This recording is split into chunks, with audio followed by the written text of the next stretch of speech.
Yeah, it says it's Okay, Easter. there it goes.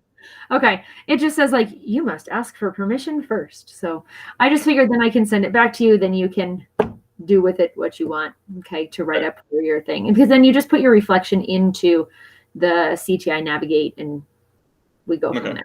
Okay, And, it's not something that I need like my own copy of or anything. Okay, right. And all right. That the example of whatever, like my screenshot of how many students got the answer right.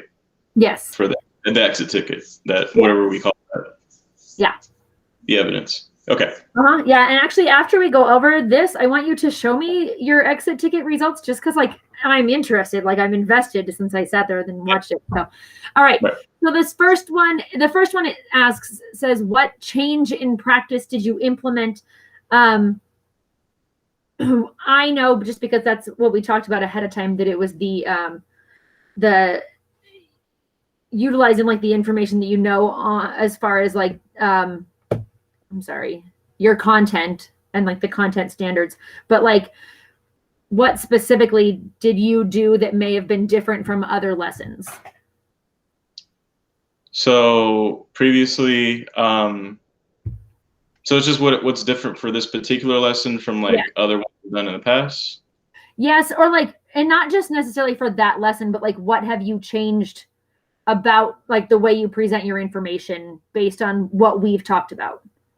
Well, there was a much greater crossover between this video lesson and the last one, where it was about just basic properties of waves, and this one overlaps it with, okay, now we're going to talk about waves in the EM spectrum. Mm-hmm. So there was much greater crossover between these two topics. Okay. Because previously, when I had another lecture in that same style, it was for gosh, I don't know, something pretty much. I'm usually going from topic to topic, and they're not necessarily connected. But like this one had a lot of overlap with waves. Also, it connected energy, which is what I started with the whole semester off with.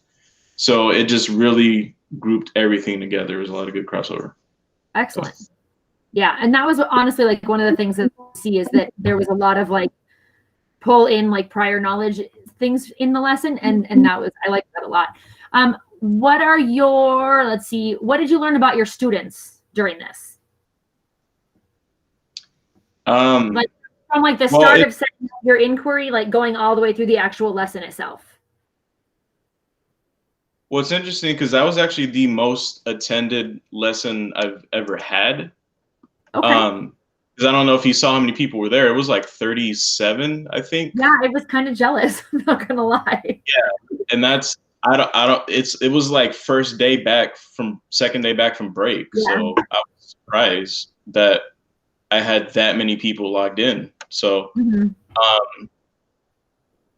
what it is that caused that? Is it just because they just got to be there or something? I don't know. But it was just nice to have that many people logged in. When I look at the results from my exit ticket, I see that of people who responded, definitely, but it looks like about 75% got it correct. So that's good to see. That's good. Maybe that's higher than the previous one. I can look right now for that particular topic. But yeah, definitely that I enjoyed. So yeah, let me compare the other one. Yeah, but definitely just, I guess, the engagement. Okay. What people. Perfect. And then the next question on here says, what did you learn about yourself during this cycle? I definitely realized that I really like the pairing of lecture first, then related video, because usually I have one where it's like broken up into small pieces of video, like maybe 2 to 3 minutes, and it pieces each concept one at a time. Versus if you present everything up front, then have an entire video that just follows the whole thing about 15 minutes. Um, I think I kind of like that more because now for the people who don't do well with text, Right. they're not their attention isn't broken up throughout the lesson. Hmm. Because if it's all presented at front where you just do the text lecture, students who understand that way, they're going to pick everything up Hmm. together and their attention isn't broken. Versus like, okay, if they got it there at the first part, great. Now this video reinforces it versus like Hmm. going back and forth. Right. So just like the structure of your lessons, you like this Yeah, style better. yeah, because I'm glad I was able to find content like this. And really, I found that I like the video content backing up the lecture for Right. sure. Um, and it's a good substitute for laboratory stuff because normally I would Yeah. lecture, we'd have, pretty much go demonstrate it in the lab. Can't do that in this circumstance, but I'm Right. glad Right. it's adapted. So Right. Well, and again, because I sat and watched the video, I really liked that. Not only did they break down the things you had talked about, but they also did their own like experimentation of that stuff. So the students don't just get a reverb, you know what I mean, a reiteration of what you said. They get a visual of it as well. So, which is nice. right, Good, okay. good. All right, then how might you take this implementation to the next level? Like when you're planning your next inquiry, what from this did you like that you will use again? Or how can you Um, take it further? I guess so. My absolute favorite lesson was from my seventh graders, and them. I had kind of a similar structure where it was lecture, PowerPoint Mhm. with a larger embedded video. But I was able to find another video that was about 5 minutes, and it was actually like um, interactive in that I could do like a short quiz in the part of the lecture based off of the video that actually tied in the content. So it was like a little mini quiz where they're Okay. giving their responses live. Um, so if I can find more stuff like that, and honestly, next semester, because pretty much I'm done teaching content at this point. I'm gonna have a quarterfinal Uh-huh. on Friday, and then last week is just makeups, Hmm. and then last day for the semester, the 18th. I'll find something to do, but pretty much it's going to be all biology next semester. Right. So I think I'll have more opportunities to make it interactive. I have a lot of students who ask me animal questions because they know I can answer them. So stuff like Right. that. And that's Um, good that we already know that. yeah. All right. So. That sounds like a plan. All right. Well, and you kind of already answered this one with the letting me know like how many of your students answered the questions correctly, but it says, how did your inquiry directly impact student learning and or achievement? Were you successful in answering your driving question for this particular inquiry? For the connection of the content, yeah, I think so. It was much more Mhm. successful. There's more overlap. Okay. Uh, and then the fact that, I'm looking and only like, so this is kind of the unfortunate part is even though I had 37 attend, only 22 responded Right. to the exit ticket. Right. And that's not to say that they're not going to at some point, because a lot of them do the work After the late fact. Yeah. because they know they have the opportunity. But yeah, I think it was pretty successful of students who answered, at Right. about Well, and 75% was correct. honestly, at this point, that's all we can work with.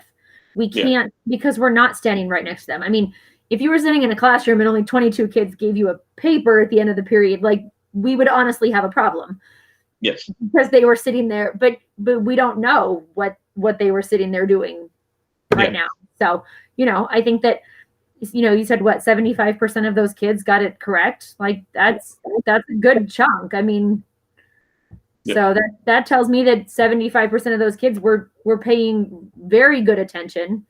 Right. And some of the kids that got the wrong answer were at least paying attention enough to know they had to answer the question, which I Exactly. so all All right, good. It's how will you continue to engage woo. Okay. This is honestly like this one is going to take a little bit more thought. It says, how will you continue to engage in authentic inquiry to improve your teaching practice? Like Authentic inquiry. Okay. like this time we asked, you had your inquiry topic, how are you going to use that and then other topics to help with your own growth, to yeah, just to improve your teaching practice.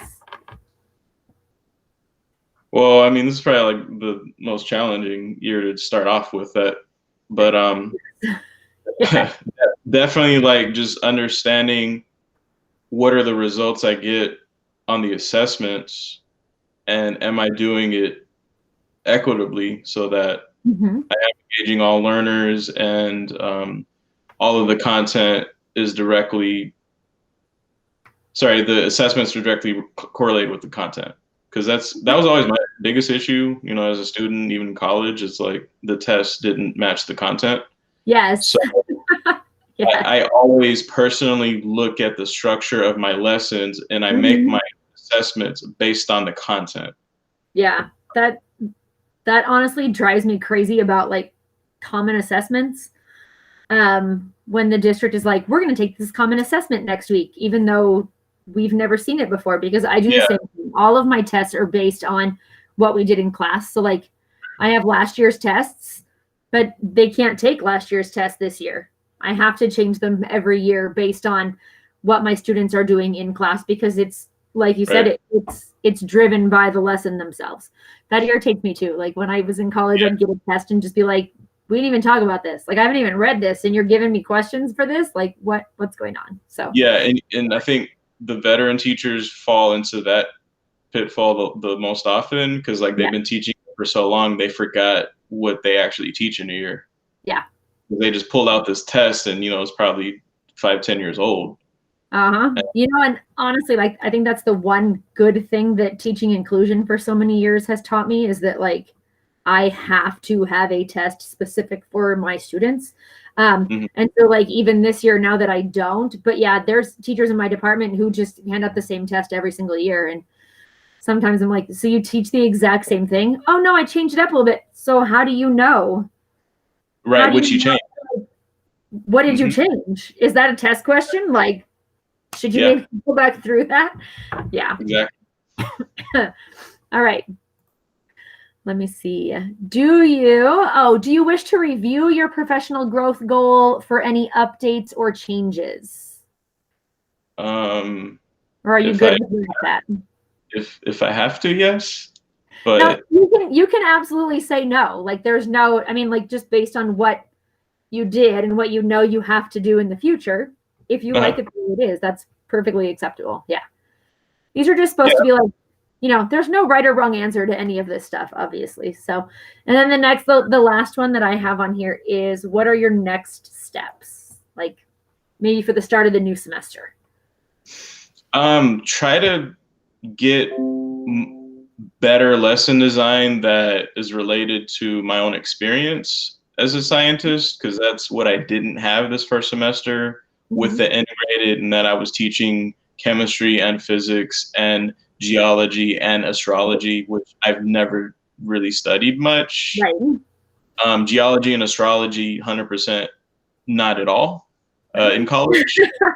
Took any of those courses in college. Don't even remember them from my own grade school experience, but Uh-huh. I had to teach it, and at least I did it in a way that students were engaged with. Especially like when I did the space colonization thing, and I'm tying it to like SpaceX and Elon Musk and all that kind Right. of stuff. That's big news right now, and it's really interesting, and a lot of Mm-hmm. them were like really into that. That's Um, good. so that yeah, All right. that's what I'm looking forward to. Okay. I like it. So